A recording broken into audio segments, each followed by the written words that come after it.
Assalamualaikum warahmatullahi wabarakatuh. Saya Arum Listiani. Dalam video ini saya akan memaparkan tentang analisis saham PT Indofood Sukses Makmur Tbk. Profil PT Indofood Sukses Makmur Tbk. PT Indofood Sukses Makmur Tbk memiliki kode saham INDF, merupakan perusahaan terkemuka di Indonesia yang utamanya bergerak dalam bidang makanan olahan, bumbu, minuman kemasan, minyak goreng, pabrik gandum, dan pabrik pembuatan tepung. PT Indofood Sukses Makmur Tbk menjadi salah satu cabang perusahaan yang dimiliki oleh Salim Group. Kantor pusat Indofood berlokasi di Sudirman Plaza, Jalan Jenderal Sudirman, Jakarta.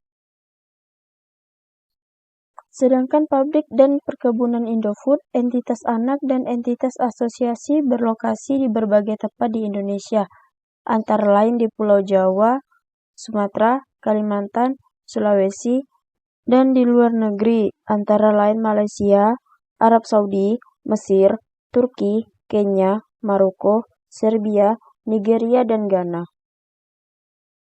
Awal pendirian PT Indofood Sukses Makmur Tbk.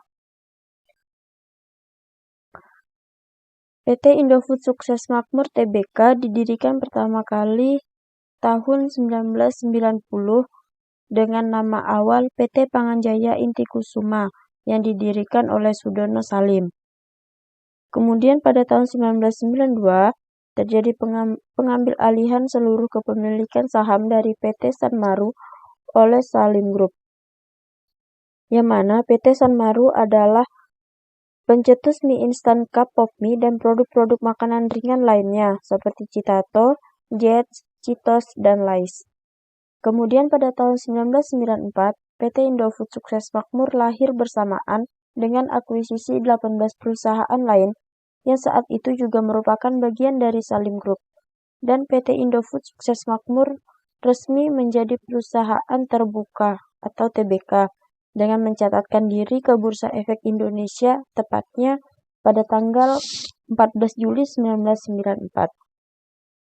Pada tanggal 14 Juli 1994 ini, PT Indofood Sukses Makmur Tbk melakukan IPO dengan jumlah penawaran saham PT Indofood Sukses Makmur Tbk berjumlah 21 juta dengan harga penawaran Rp6.200 per lembar. Kemudian 1 tahun setelahnya, pada tahun 1995, Indofood memulai proses integrasi bisnis dengan melakukan akuisisi pabrik penggilingan Bogasari. Tahun 1997, Indofood memperluas integrasi bisnis mereka dengan melakukan akuisisi beberapa grup perusahaan yang bergerak di bidang agribisnis, perkebunan, dan distribusi. Pada tahun 2005, melalui anak perusahaan, PT Indosentra Pelangi membentuk sebuah perusahaan patungan dengan Nestle, dengan nama PT Nestle Indofood Cita Rasa Indonesia. Di tahun tersebut, Indofood sekaligus memulai kegiatan usaha mereka di bidang perkapalan. Usaha di bidang perkapalan ini dilakukan dengan mengakuisisi PT Pelayaran Tahta Bahtera. Dan di tahun 2008, Grup Agribisnis Indofood memperluas jaringan usaha mereka ke bisnis gula dengan mengakuisisi PT Laju Perdana Indah bersamaan dengan akuisisi PT Indolacto yang saat itu merupakan produsen produk susu terkemuka di Indonesia. Kini Indofood sudah bertransformasi menjadi perusahaan Total Food Solution dengan kegiatan operasional yang mencakup seluruh tahapan proses produksi makanan, mulai dari proses produksi dan pengolahan bahan baku sampai menjadi produk yang tersedia di pasar. Indofood memiliki 4 usaha strategis, di antaranya yang pertama produk konsumen bermerek. Kegiatan usahanya dilakukan oleh PT Indofood CBP Sukses Makmur yang merupakan produsen makanan dalam kemasan yang memiliki berbagai jenis produk makanan. Yang kedua, Bogasari. Kegiatan utama usahanya memproduksi tepung terigu dan pasta. Ketiga, distribusi. Grup ini mendistribusikan hampir seluruh produk konsumen Indofood dan anak-anak perusahaannya, serta produk pihak ketiga. Yang keempat, agribisnis.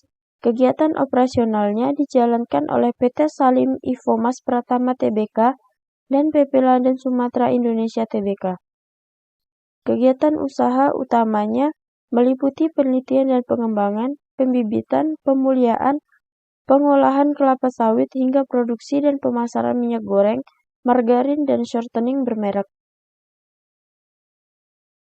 Saham PT Indofood Sukses Makmur Tbk. Saat ini perusahaan ini memiliki anak usaha yang juga tercatat di Bursa Efek Indonesia, antara lain Indofood CBP Sukses Makmur Tbk dengan kode saham ICBP dan Salim Infomas Pratama Tbk dengan kode saham SIM.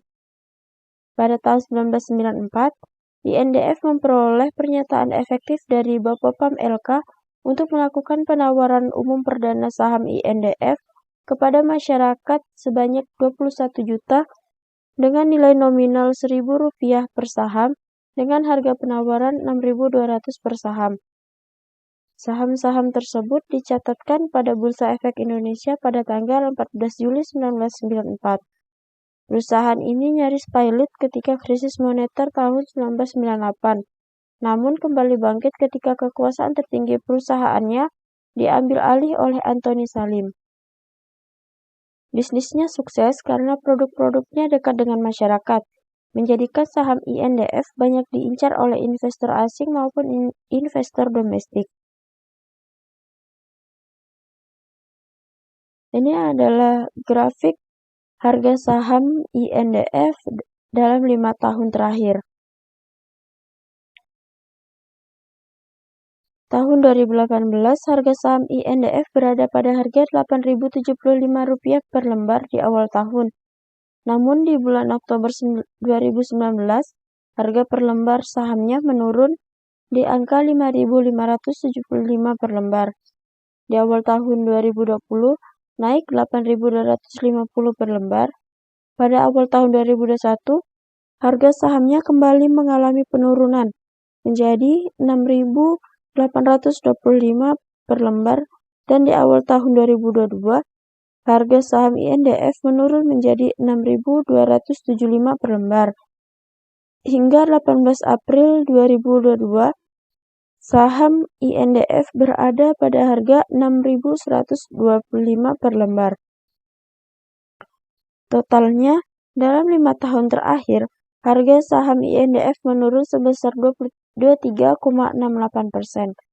Penurunan ini seiring dengan melemahnya IHSG dan adanya pandemi COVID-19. Penurunan harga saham INDF ini dipengaruhi oleh minat pelaku pasar, yang mana indeks sektor barang konsumsi primer tumbuh minus dibandingkan indeks sektor lainnya, contohnya sektor teknologi. Namun, saham INDF masih menarik khususnya untuk jangka panjang. Harga yang rendah saat ini justru menarik untuk melakukan koleksi ataupun melakukan cicil dengan tujuan jangka panjang. Secara valuasi, saham INDF masih cukup murah, meskipun cenderung naik turun, tapi potensi saham INDF naik tetap ada. Diperkirakan harga saham INDF ke depannya akan naik, dikarenakan daya asing sangat kuat sehingga IHSG diproyeksikan akan tembus di angka Rp7.600, yang sebelumnya hanya Rp7.400. Tentu hal ini akan berpengaruh pada beberapa emiten saham tertentu seperti INDF. Dengan menguatnya IHSG juga berpengaruh ke naiknya nilai indeks saham. Dividen saham INDF. Dividen saham INDF biasanya dibagikan 1 kali dalam 1 tahun. Besarnya dividen yang dibagikan ke pemegang saham akan diputuskan dalam RUPS. Dividen INDF selalu rutin dibagikan setiap tahun kepada para investor. Berikut histori dividen INDF dalam 4 tahun terakhir. Tahun 2018, dividen INDF sebesar Rp302, tahun 19 Rp171, tahun 2020 dan 2021 Rp278. Dari tabel tersebut bisa dilihat bahwa dividen INDF selalu dibagikan setiap tahunnya.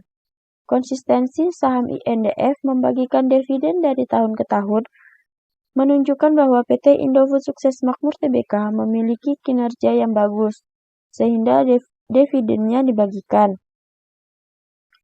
Dividen terbesar INDF ada di tahun 2018, Rp302 per lembar. Besaran dividen saham INDF yang akan didapat tergantung dari jumlah lembar saham yang dimiliki investor. Misalnya, tahun 2021 PT Indofood Sukses Makmur Tbk membagi nilai dividen sebesar Rp278 per lembar. Jadi, untuk mengetahui berapa uang yang akan didapat, investor cukup dengan mengalih ke jumlah saham yang dimiliki. Misalnya investor A memiliki 50 lot saham INDF, maka dividen yang akan diterima adalah Rp1.390.000. Semuanya akan ditransfer ke rekening investor tanpa ada potongan. Karena sejak tahun 2021, pajak dividen telah dihapuskan dengan syarat dividen harus diinvestasikan.